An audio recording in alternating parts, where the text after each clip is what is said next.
The bridge of the research vessel Odyssey was a haven of quiet concentration, a stark contrast to the silent, unknowable expanse pressing in from every viewport. Dr. Silas Vance, his lean frame hunched slightly over a flickering console, adjusted, his glasses, his gaze fixed on a cascade of unusual data scrolling across the screen. The light from the holographic display cast shifting shadows across his face, highlighting the intense curiosity in his eyes. He was a man who found beauty in chaos, patterns in the apparently patternless, and the current readings were the most beautifully chaotic he'd seen in his 40-year career. "Anything, Silas?" Lyra Chen, the Odyssey's pilot, asked from her command chair. Her voice was calm, professional, but with an underlying tension that betrayed her awareness of their remote position in the largely unexplored Xylos sector. Her dark hair was pulled back in a practical tail, and her hands rested lightly on the flight controls, always ready. "Or are the space gremlins just messing with your sensors again?" Silas offered a faint smile without looking up.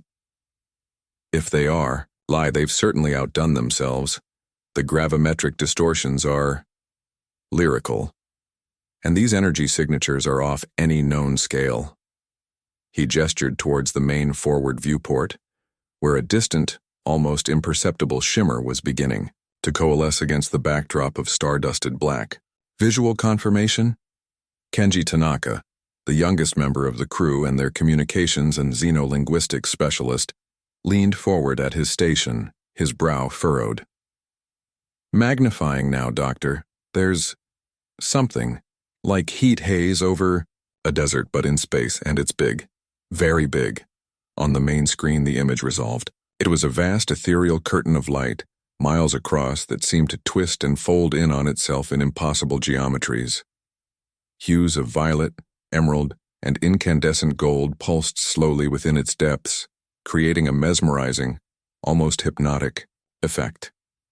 They were witnessing the birth, or perhaps the arrival, of what Silas would later dub the Shimmering Veil. "Fascinating," Silas breathed, already lost in the spectacle.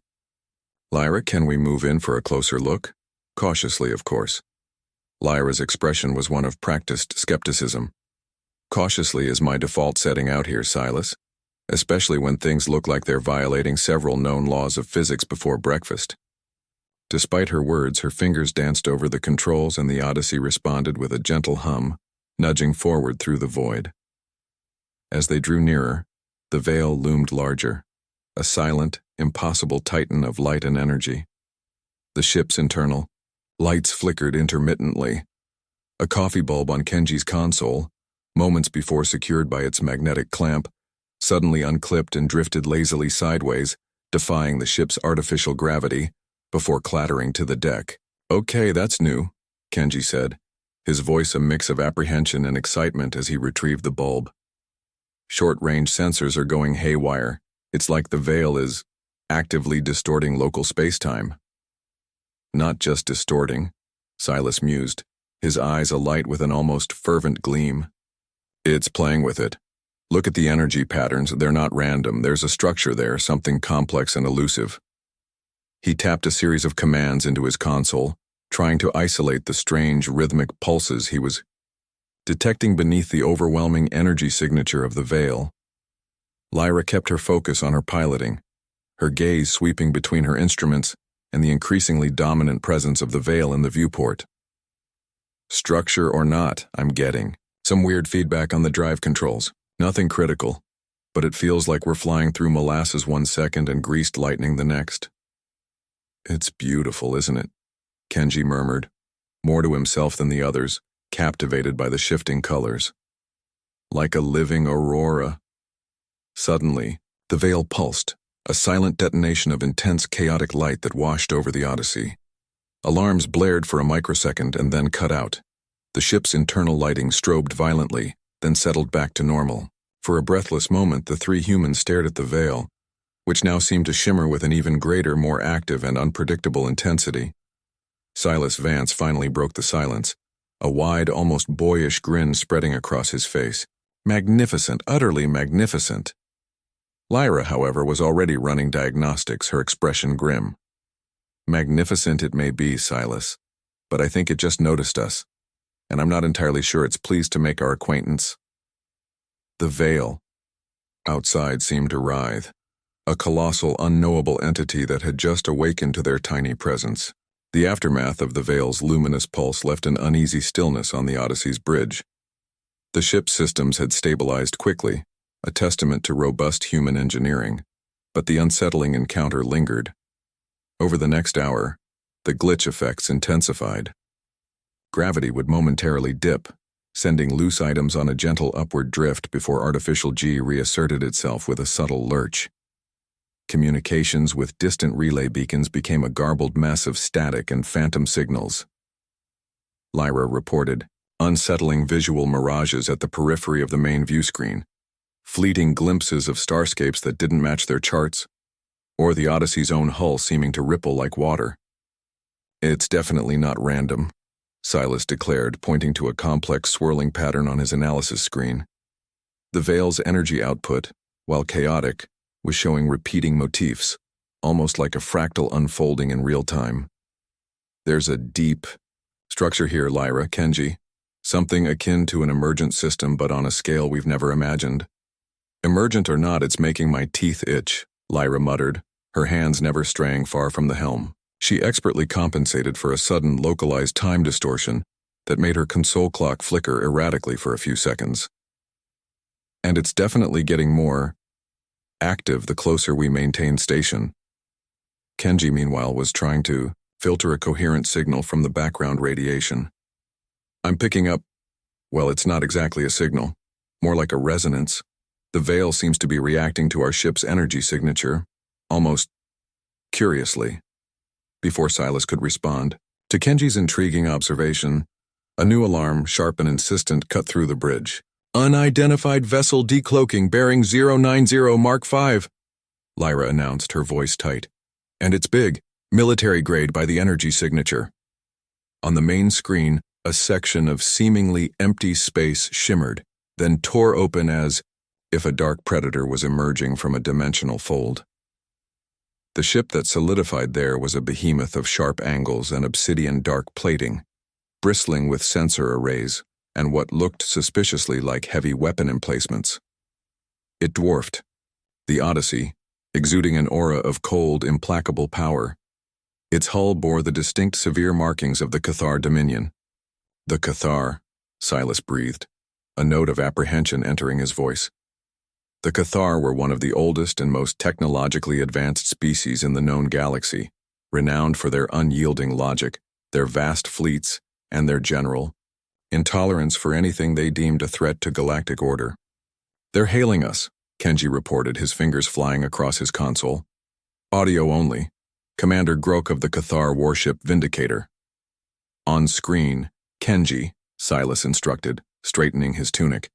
The face that appeared on the main view screen was classically Cathar, gaunt with high cheekbones, skin the color of polished granite, and eyes like chips of obsidian that seemed to absorb all light. Commander Grok's features were set in an expression of stern disapproval. There were no pleasantries. "Human vessel Odyssey." Grok's voice was a deep, resonant baritone, utterly devoid of inflection. "You are operating in a sector under Cathar. Observation due to the emergence of a significant spatial anomaly, designated Anomaly X7, the Shimmering Veil, by your rudimentary classification. Your presence is unauthorized and, given the circumstances, reckless." Silas stepped forward. "Commander Grok, I am Dr. Silas Vance, chief scientist of this research mission. We detected the anomaly independently and are engaged in preliminary observation. We believe it to be a unique natural phenomenon of immense scientific interest. A flicker of something that might have been Cathar disdain crossed Grok's features. Your scientific interest is irrelevant, Doctor. Anomaly X7 exhibits characteristics of extreme instability, causing localized disruptions in spacetime and violations of established physical laws. Such phenomena are, by Cathar doctrine, classified as Tier 1 threats to galactic navigation and regional stability. Threats? Lyra interjected, unable to stay silent. We've seen no overtly hostile actions. It's unpredictable, certainly, but Grok's obsidian eyes swiveled to Lyra, a silent rebuke for her interruption. Unpredictability in matters of cosmic integrity is hostility, pilot. The Cathar Dominion has millennia of experience with such phenomena. They either stabilize, are understood and controlled, or they are neutralized.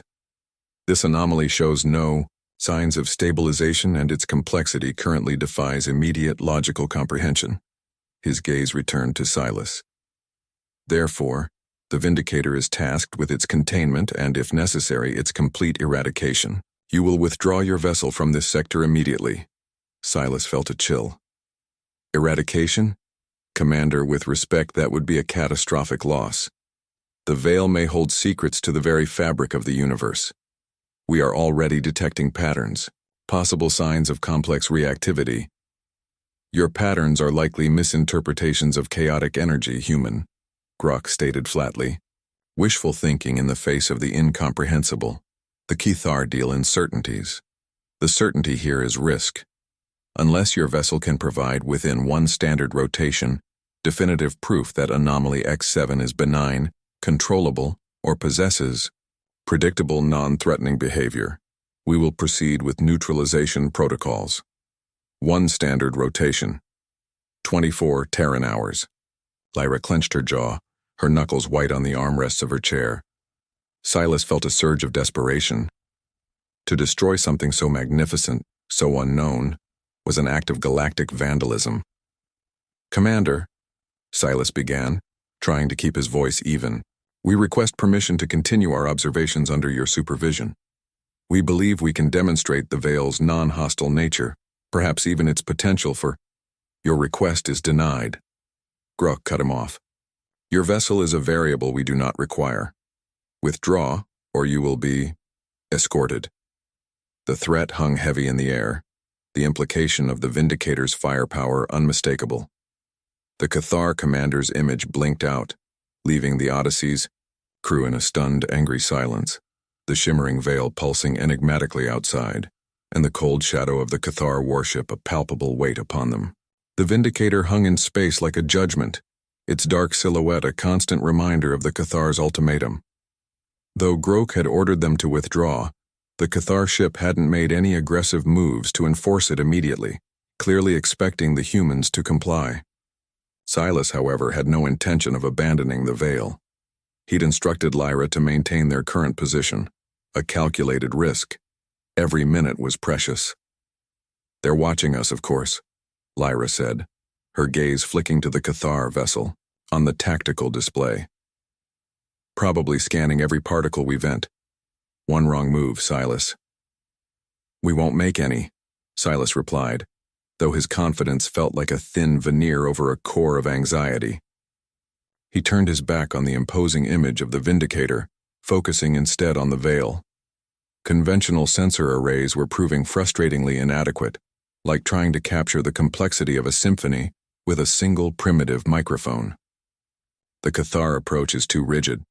They're looking for predictable inputs and outputs. The Veil it's an orchestra of chaos. We need a different way to listen. He brought up images on his main console, not star charts or energy spectra, but reproductions of abstract Terran art. Rothko's vibrant, emotive color fields, Pollock's dynamic, seemingly random splatters, Kandinsky's geometric explorations. Look here, he said, gesturing towards a Pollock. Randomness to the untrained eye, but there's rhythm, balance, and underlying intent. The Veil has a similar aesthetic, a similar complexity. We need to find its inherent patterns, not impose our own. He began inputting new algorithms into the Odyssey's primary sensor array, algorithms inspired by fractal geometry and the mathematical underpinnings of these artistic expressions. While Silas pursued his unconventional analysis, Kenji was meticulously sifting through the raw data from the Veil's emissions. He'd shielded his workstation from the bridge's ambient light, his face illuminated only by the glow of his console, creating an almost monastic intensity. I'm filtering out the high-energy noise, he murmured, adjusting a complex waveform display. There are faint modulations underneath, very faint, like whispers in a hurricane. He paused, his fingers freezing over the controls. Wait, there it is again. A repeating sequence. Not language, not as we understand it, but it's definitely structured. Too rhythmic to be natural decay or random particle interaction. He began to isolate these faint signals, dubbing them echoes. Suddenly, a proximity alert chimed. "Cathar drone launch," Lyra announced, her eyes narrowing. "Small, looks like a long-range recon probe, heading straight for the Veil." They watched as the sleek silver drone, no bigger than a Terran shuttle, accelerated towards the shimmering curtain of light. It plunged into the Veil's outer layers without incident, its telemetry beacon flickering on the Vindicator's display. Then chaos. The drone's icon on the tactical display began to jump erratically. Alarms sounded faintly from the Vindicator, audible even over their comms channel, which Grok had pointedly left open, likely as a display of Cathar confidence. "They've lost stable telemetry," Kenji exclaimed. The drone's caught in a localized warp. A bad one. On the main screen they saw the Cathar drone, now visible as it was spat out of a particularly violent ripple in the Veil. It was tumbling, clearly out of control, its trajectory taking it dangerously close to a dense, pulsating core of the Anomaly. "They're going to lose it," Lyra breathed. Then, without a word to Silas, her hands became a blur over the Odyssey's controls. "Kenji, can you get a lock on the drone's structural resonance?" "Working on it. Got it." "Silas, I need you to modulate the forward deflector array. Create a narrow, focused gravitic pulse, just enough to nudge, not to shred." Silas, startled, but seeing the desperate logic in her actions, immediately began calculations. "It's risky, Lyra. The feedback from the Veil, less risky than letting the Cathar think this thing eats ships for breakfast," Lyra retorted, her focus absolute. The Odyssey surged forward, angling precisely. "Now, Silas." Silas triggered the deflector pulse. A barely visible shimmer emanated from the Odyssey's bow, a precisely aimed ripple of gravitational energy.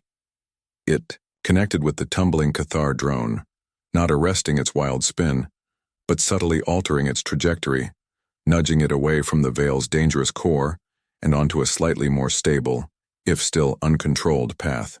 The Vindicator's own tractor beam, slow to react to the sudden crisis, finally locked onto their errant probe and began to reel it in. No acknowledgement came from the Cathar ship, but the silence itself felt charged. Lyra eased the Odyssey back to their observation station, her breathing a little quicker than usual. "Nicely done, Ly," Silas said, a genuine smile touching his lips.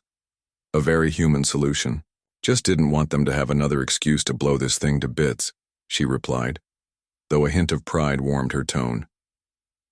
A few moments later, Grok's voice cut through the silence, as emotionless as ever. "Your interference was noted. Odyssey, the stability of the Veil remains unproven. Your deadline stands." The Cathar commander offered no thanks, no critique, just the cold reiteration of their impending doom. But as Grok's transmission ended, Kenji suddenly gasped, his eyes wide. "Doctor, Lyra, the echoes.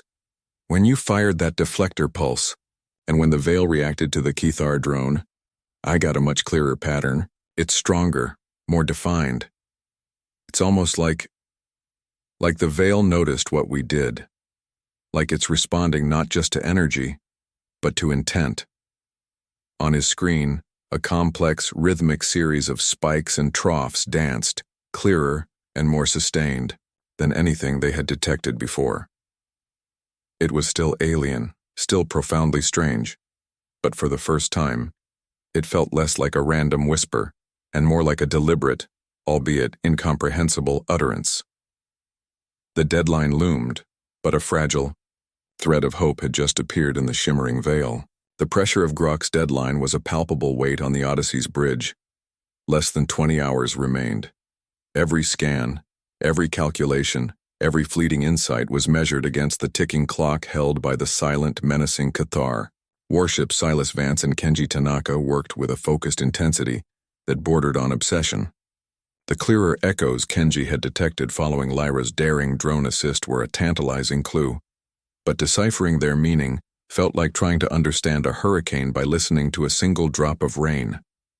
The energy patterns are one thing, Silas mused, staring intently at the veil, which rippled with its usual hypnotic yet unsettling display of colors. But it's the visual, Kenji, the light. Remember how it seemed to respond to our deflector pulse? Not just energetically, but with that focused shimmer? Kenji nodded, his own gaze fixed on the veil. It was almost like a flinch, then a look. If light can look.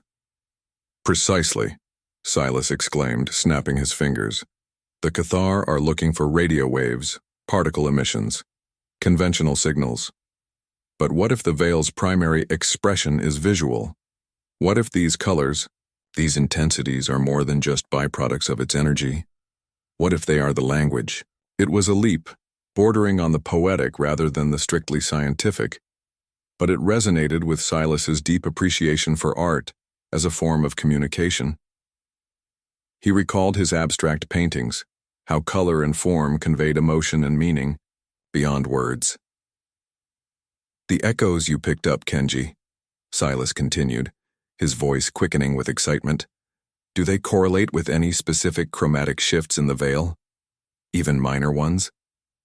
Kenji's fingers flew across his console, cross-referencing terabytes of data. The Odyssey's computer core hummed, pushed to its limits. It's incredibly complex, Doctor. There are so many variables. But wait. His eyes widened. There is a subtle correlation. When the dominant hue of the veil shifts towards the indigo spectrum, the echoes show a slight increase in frequency. When it pulses with those emerald greens, the amplitude changes. It's faint, almost buried in the noise, but it's statistically significant. Then let's talk back in its own language, Silas declared. Lyra, can we modulate the intensity and color of our external running lights precisely? Lyra, who had been navigating a particularly tricky patch of localized spatial warping that made the stars outside seem to swirl like paint in water, gave a curt nod. I can control them down to the lumen and the nanometer. What did you have in mind? A disco party for the cosmic jellyfish? Silas ignored her customary skepticism, a grin playing on his lips. Something a little more structured. Kenji, isolate the simplest, most clearly repeated chromatic sequence you've observed from the veil, ideally one linked to a distinct echo pattern. It took another precious hour, but finally, Kenji isolated a short, repeating pulse. A slow fade from deep violet to a brilliant white, then a sharp snap to emerald green, followed by a gentle return to ambient shimmer. It was accompanied by a distinct 3-beat echo in the energy readings. All right, Lyra, Silas said, his voice tight with anticipation. Let's mimic that, exactly as Kenji has it mapped. Broadcast it with the running lights. Kenji, simultaneously, try to send a low-power radio wave burst mimicking the echo pattern. Let's see if it notices a call and response. Lyra expertly manipulated her controls. The Odyssey's normally steady white running lights began to pulse, shifting through the violet-white emerald sequence. It was a tiny beacon of patterned light against the overwhelming, chaotic grandeur of the veil. For a long moment, nothing happened. The veil continued its silent, enigmatic dance. Doubt began to creep into Silas's mind. Had he been wrong? Was this just wishful anthropomorphism?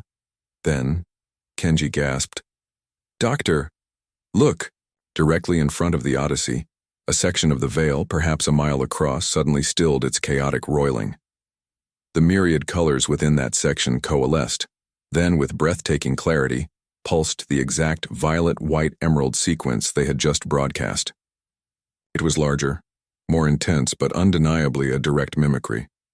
A beat later, the Odyssey's sensors picked up a powerful, clear 3-beat energy pulse. The echo, amplified, unmistakable. It answered, Lyra whispered, her usual composure momentarily forgotten. Even she couldn't deny the evidence before her eyes. Kenji was ecstatic. It's a positive feedback loop. It recognized the pattern. My linguistic software is flagging this. It's primitive, of course, but it's identifying these initial exchanges as indicative of awareness and focused attention. Maybe even a rudimentary query, like it's asking you too? Silas felt a profound sense of triumph, mixed with awe. It's a dialogue, Kenji. A chromatic dialogue. He immediately began to think of the next sequence, a slightly more complex pattern. Let's try another one. Let's see how complex its mimicry can be. As they sent out another sequence, Lyra had to wrestle with the Odyssey as the Veil's active response created fresh waves of spatial distortion. The ship bucked and groaned, alarms chirping like startled birds. "Whatever you two are doing," Lyra called out, her knuckles white on the controls as she fought to keep them stable. "It's definitely getting its attention. Try not to get us noticed to death." But her words were almost drowned out by Kenji's next excited cry. "It's responding again. The patterns are becoming more intricate, but it's keeping up. It's learning our signals as we're learning. It's on the bridge of the Odyssey, bathed in the alien light of a cosmic entity that was, against all odds, beginning to communicate. The Cathar deadline felt, for a precious moment, a universe away. They had opened a channel. Humanity was talking, to a glitch in the stars. The flickering lights on the Odyssey's bridge seemed to dance in time with the nervous energy of its crew. Their breakthrough with the Veil, the undeniable chromatic dialogue, was a monumental achievement. But the shadow of the Vindicator and Commander Grok's deadline still loomed, heavier than ever as their time dwindled to mere hours. "We have to show him, Silas," Lyra urged, her voice tight. "This changes everything. It's not just a glitch, it's something else. Something that talks." Silas nodded, compiling the data logs, the clear call and response patterns, Kenji's preliminary linguistic analysis, the sensor readings showing the Veil's focused, non-random energy emissions during their conversations. "Kenji, prepare a compressed data packet. Everything we have. Commander Grok needs to see this." With the packet transmitted, an agonizing wait ensued. Finally, the Cathar commander's stony face reappeared on the main view screen.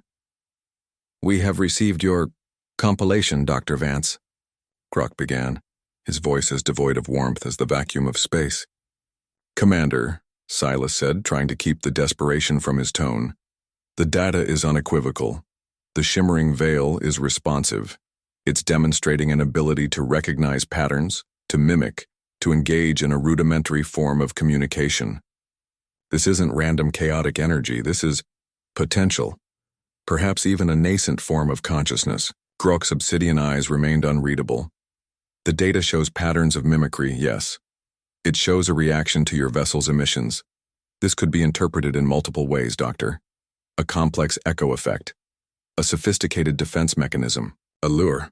"A lure?" Kenji burst out, unable to contain himself.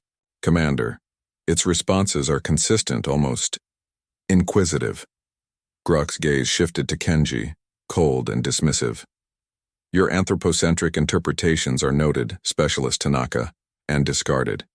The Cathar Dominion has encountered phenomena that feign benignity only to reveal devastating capabilities. The Veil's language is based on principles that destabilize local spacetime. Its awareness, if it exists, operates on a scale and through methods that are inherently unpredictable and therefore dangerous." Silas stepped forward. "But surely this warrants further investigation, Commander? Not destruction. To eradicate it now when we're on the verge of understanding." A subtle shift occurred in Grok's demeanor, a fractional tightening around his eyes. "My orders from Cathar High Command are explicit, Dr. Vance. Any anomaly exhibiting Tier 1 threat characteristics that cannot be immediately understood and rendered harmless must be neutralized. High Command views your communication attempts as naive. They perceive a significant risk of this anomaly expanding, or its chaotic principles inspiring instability across other systems." He paused, and for the first time, a hint of something other than cold logic touched his voice, perhaps the weariness of command. "I am a soldier of the Dominion, Doctor. I follow orders." "So that's it?" Lyra challenged, her voice laced with anger. You'll just blow it up because you don't understand it, and because your high command is paranoid? My high command is responsible for the safety of trillions, Grok countered, his tone hardening once more. However, he continued, a new, calculated light in his eyes, your data, while inconclusive by our standards, does present a variable. I am authorized limited discretionary action in the face of unexpected variables. A sliver of hope, quickly tempered by dread, pierced the tension on the Odyssey's bridge. Therefore, Grok announced, I will conduct a test, a controlled experiment to ascertain the Veil's fundamental reactive state.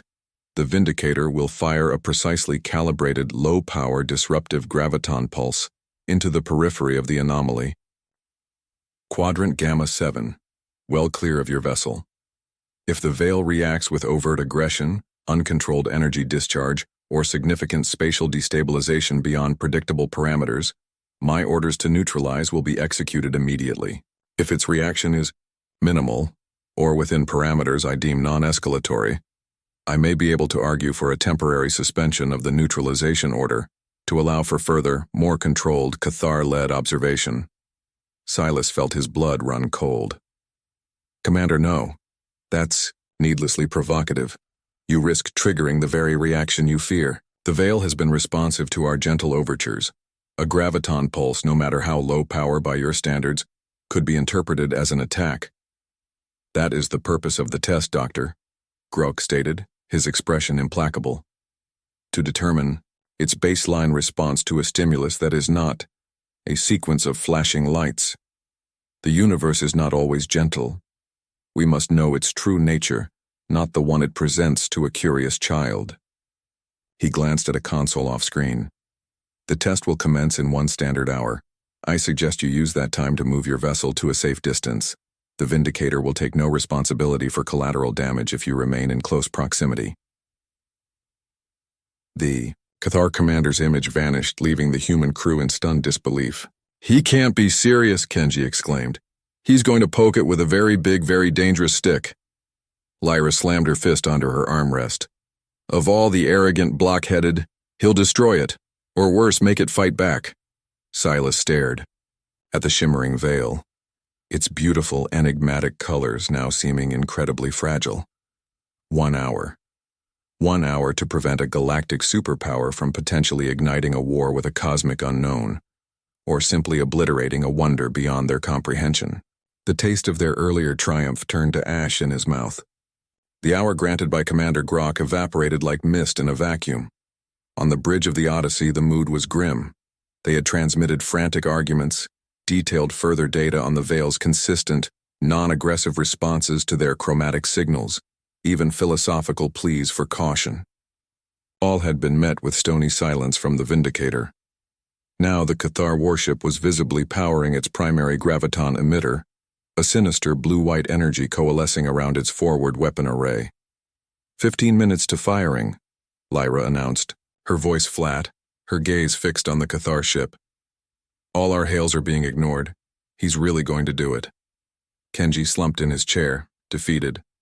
All that work. Our first real conversation with something truly alien. And they're just going to blast it. Silas Vance stared at the shimmering veil. It pulsed gently, its colors shifting in the complex patterns they had started to recognize. Patterns of what Kenji's software tentatively labeled inquiry and awareness. It seemed oblivious to the threat, or perhaps its perception of danger was entirely different from theirs. A thought struck him, a wild, desperate gamble born from his intuitive understanding of the Veil's nascent consciousness, its apparent interest in the Odyssey. It trusts us, Silas said, his voice quiet but firm. Lyra and Kenji turned to him, startled. The Veil, Silas clarified, his eyes alight with a daring idea. It has shown curiosity towards us, responded to our signals, even our accidental interventions like the drone assist. It has shown no aggression, only a desire to interact, to mimic, to understand. So, Lyra asked, a flicker of hope warring with her ingrained pragmatism. What can we do? We can't shoot down that Cathar pulse. No, Silas agreed. But perhaps we can change how the Veil perceives it. He leaned forward, his voice urgent. Grok is firing at the Veil's periphery.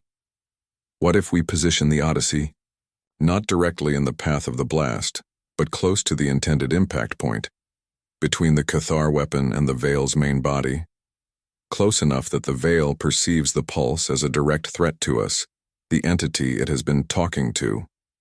Lyra stared at him aghast.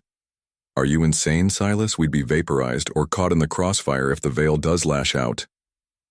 It's a risk, Silas conceded, his gaze unwavering. A colossal one. But the alternative is certain destruction of the Veil, or worse, it being provoked into a catastrophic defensive reaction that proves Grok right. If it sees the pulse as an attack on us, its conversation partner, it might react differently. Perhaps protectively? Or at least in a way that isn't a blind, aggressive retaliation against the Cathar directly. Kenji's eyes widened. You're suggesting we act as a human shield? Or a human statement? Precisely, Silas affirmed. A statement of trust. Kenji, you'll need to transmit our most powerful, unambiguous peace, friendship, attention, chromatic sequence continuously. Lyra, this depends entirely on your skill. Can you get us there and hold us? Lyra Chen looked from Silas's intense, almost fanatical expression to the cold, calculating Cathar warship, then to the beautiful, shimmering enigma of the Veil. Her pilot's mind raced through trajectories, shield tolerances, reaction times. It was insane, it was terrifying. It was also, she realized with a sinking feeling that was oddly exhilarating, the only chance they had. Damn you, Silas, she breathed, a slow, determined smile spreading across her face. You really know how to ruin a quiet afternoon in deep space.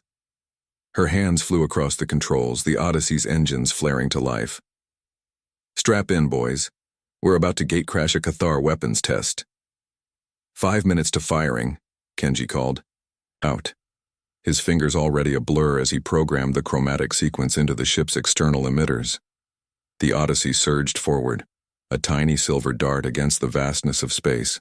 Lyra piloted with a terrifying, focused grace, threading them through fields of minor spatial distortion, angling towards the designated Gamma 7 quadrant where the Cathar pulse was aimed. On the Vindicator's bridge, Grok would see their maneuver, likely dismiss it as a final futile human gesture. Positioning. Now! Lyra announced, her knuckles white as she held the ship steady, directly in the narrow corridor between the Vindicator's weapon and the shimmering edge of the Veil.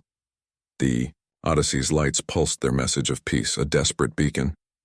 Cathar firing sequence initiated, Kenji yelled.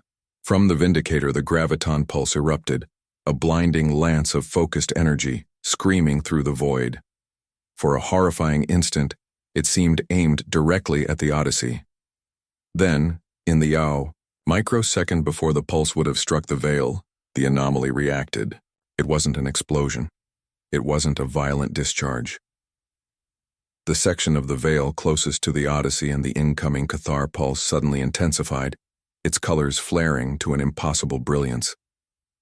A focused, iridescent tendril of pure, stable energy, shimmering like liquid light, extended from the Veil with breathtaking speed.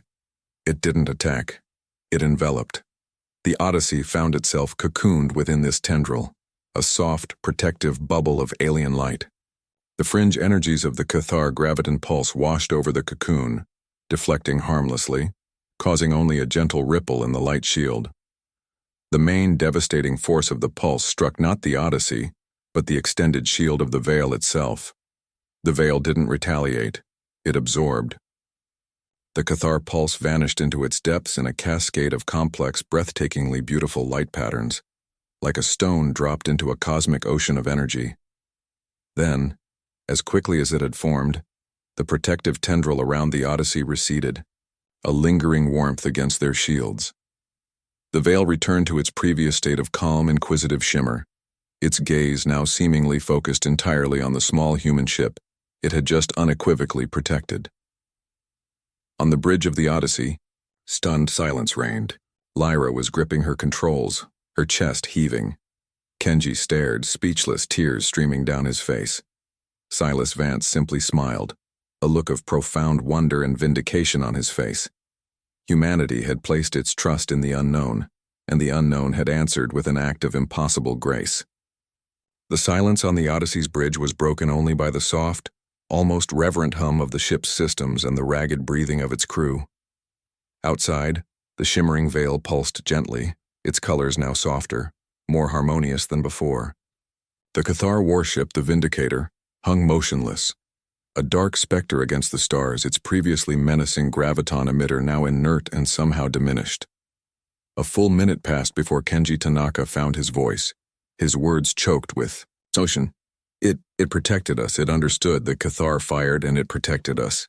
Lyra Chen let out a long, shaky breath, her fingers slowly uncurling from the flight controls. Never seen anything like it. Never even dreamed of anything like it. She looked at Silas, a new respect dawning in her eyes. "Your insane gamble. Paid off, Doctor. It really paid off." Silas himself was watching the veil, a profound sense of awe washing over him. The veil was now focusing a gentle, rhythmic series of light patterns directly towards the Odyssey. The colors were intricate, a complex tapestry of soft blues, warm golds, and vibrant greens, flowing in a sequence they hadn't seen before. "Kenji," Silas prompted softly. "What is it saying?" Kenji, wiping tears from his eyes, turned to his console. His fingers, still trembling slightly, danced across the interface. The linguistic software, now rich with data from their previous interactions and this astonishing new display, worked rapidly. It's strong. Very clear." He looked up, his face illuminated by the screen.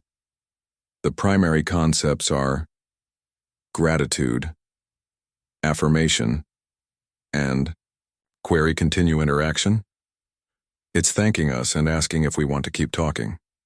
Before anyone could reply, Commander Grok's voice, usually so resonant with cold authority, crackled over the comms.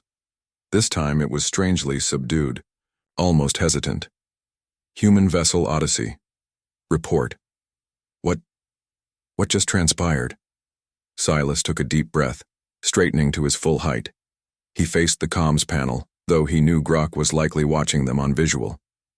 "Commander Grok," he began, his voice clear and steady, filled not with triumph, but with a quiet conviction. "What transpired was a demonstration. The Shimmering Veil is not an inherently hostile entity, nor is it a mindless, chaotic force. It is reactive, capable of learning, and, as you just witnessed, capable of discernment and even protective action towards those it perceives as non-threatening." He paused, letting his words sink in. "We approached it with curiosity and an attempted understanding. You approached it with a weapon. Its reactions were proportionate to those approaches. It is, we believe, a new form of cosmic phenomenon, Commander. Perhaps even a nascent non-biological consciousness. To destroy it would not only be a tragedy, it would be an act of profound ignorance." Another long silence stretched from the Cathar warship. The bridge crew of the Odyssey waited, scarcely daring to breathe. The fate of the Veil, and perhaps even their own immediate future, still hung in the balance. Finally, Grok spoke again. His voice was different now. The rigid certainty was gone, replaced by something that sounded like deep contemplation. "The Cathar Dominion has always operated on the principle that the unknown must be quantified, controlled, or, if uncontrollable, eliminated to ensure galactic safety. Your human approach is predicated on trust, on empathy for the unquantifiable." He paused. "The evidence of this encounter is undeniable. My previous assessment was flawed, my logic incomplete. It was an admission that Silas knew must have cost the Cathar commander dearly. The neutralization order for Anomaly X-7 is hereby rescinded," Grok declared. The relief on the Odyssey's bridge was so profound it was almost a physical force. "I will be submitting a full report to Cathar High Command. It will state unequivocally that this phenomenon requires a different protocol, one that acknowledges the validity of your methods, Dr. Vance." Lyra let out a whoop of pure joy, quickly stifled. Kenji was openly grinning. Furthermore, Grok continued, given your vessel's established rapport with the entity, Cathar High Command will likely concur with my recommendation. That initial ongoing study and liaison efforts be spearheaded by your team, under the observation and with the support of the Dominion and other interested galactic species who adhere to principles of non-harm. Silas felt a surge of gratitude and profound responsibility. Commander Grok, we would be honored. We believe the Veil has much to teach all of us. Indeed, Doctor, Grok conceded. It appears humanity, for all its perceived unpredictability, has a unique capacity for interfacing with the truly novel. Perhaps there is a logic to your chaos after all. With a final, almost imperceptible nod, an expression that on a Cathar might have equated to respect, Grok's image vanished. The Vindicator a few moments later turned with slow, deliberate grace and warped out of the system, leaving the Odyssey alone once more with the Shimmering Veil. Days turned into weeks. The Cathar made good on their word. The Xylo sector, once a remote backwater, became a hub of peaceful scientific inquiry. Ships from a dozen different species eventually arrived, not with weapons but with sensors and scientists, all operating under the Odyssey protocols established by Silas and his crew, emphasizing cautious, respectful interaction. The final scene on the Odyssey's bridge some months later showed Silas, Lyra, and Kenji looking out at the Shimmering Veil. It was no longer a glitch or an anomaly in their lexicon. It was a partner in discovery. In response to their continued, patient dialogue, the Veil had stabilized, its chaotic energies now channeled into breathtakingly complex and beautiful displays of light, a constant, silent symphony of color and form. It was a testament to understanding, a beacon of peaceful coexistence in a galaxy often too quick to fear what it didn't comprehend. Still can't believe they listened to us, Lyra mused, shaking her head with a smile. They listen because we first chose to listen to them, Kenji replied, his gaze full of wonder. Silas nodded, a quiet contentment on his face. Humanity, often the underdog, the chaotic variable in galactic equations, had shown its true strength, not in firepower, but in its boundless curiosity, its stubborn empathy, and its audacious willingness to reach out a hand, not a fist, into the beautiful, terrifying unknown. And in the heart of a cosmic glitch they had found not a monster, but a marvel,